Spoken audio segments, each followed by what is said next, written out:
મુખ્યમંત્રી ભૂપેન્દ્ર પટેલે સરદાર પટેલ લોક પ્રશાસન સંસ્થા સ્પીપા અમદાવાદ ખાતે યુપીએસસી સિવિલ સર્વિસ પરીક્ષા 2024માં સફળ થયેલા 26 તાલીમાર્થીઓને સન્માનિત કર્યા હતા। આ પ્રસંગે તેમણે સફળ ઉમેદવારોને શુભેચ્છા પાઠવી અને જાહેર વહીવટમાં લોકોની સેવાને કેન્દ્ર સ્થાને રાખીને ફરજ બજાવવાની અપીલ કરી હતી। મુખ્યમંત્રીએ જણાવ્યું હતું કે વડાપ્રધાન નરેન્દ્રભાઈ મોદી જાહેર વહીવટમાં ટેકનોલોજીના ઉપયોગ દ્વારા લોકો ઉપયોગી કાર્યોને ઝડપથી પૂર્ણ કરવા પર ભાર મૂકે છે। તેમણે તાલીમાર્થીઓને તેમની ક્ષમતાઓ પર વિશ્વાસ રાખીને ટેકનોલોજીનો મહત્તમ ઉપયોગ કરીને જાહેર વહીવટમાં યોગદાન આપવાનો પ્રોત્સાહિત કર્યા હતા। તેમણે વડાપ્રધાનના નેતૃત્વમાં દેશમાં સેમી કન્ડક્ટરથી લઈને પાયાની જરૂરિયાતો સુધીના ક્ષેત્રોમાં થઈ રહેલા વિકાસની નોંધ લીધી અને કેચ ધ રેઇન જેવા અભિયાન દ્વારા જનજાગૃતિની પણ પ્રશંસા કરી હતી।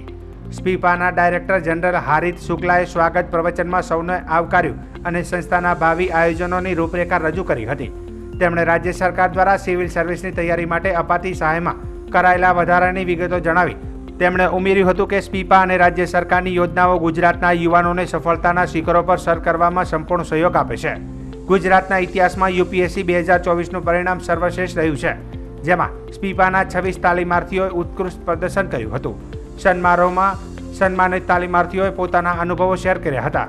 આ પ્રસંગે સફળ ઉમેદવારોની સિદ્ધિ અને સ્પીપાની સુવિધાઓને દર્શાવતી ટૂંકી ફિલ્મ પણ રજૂ કરવામાં આવી હતી।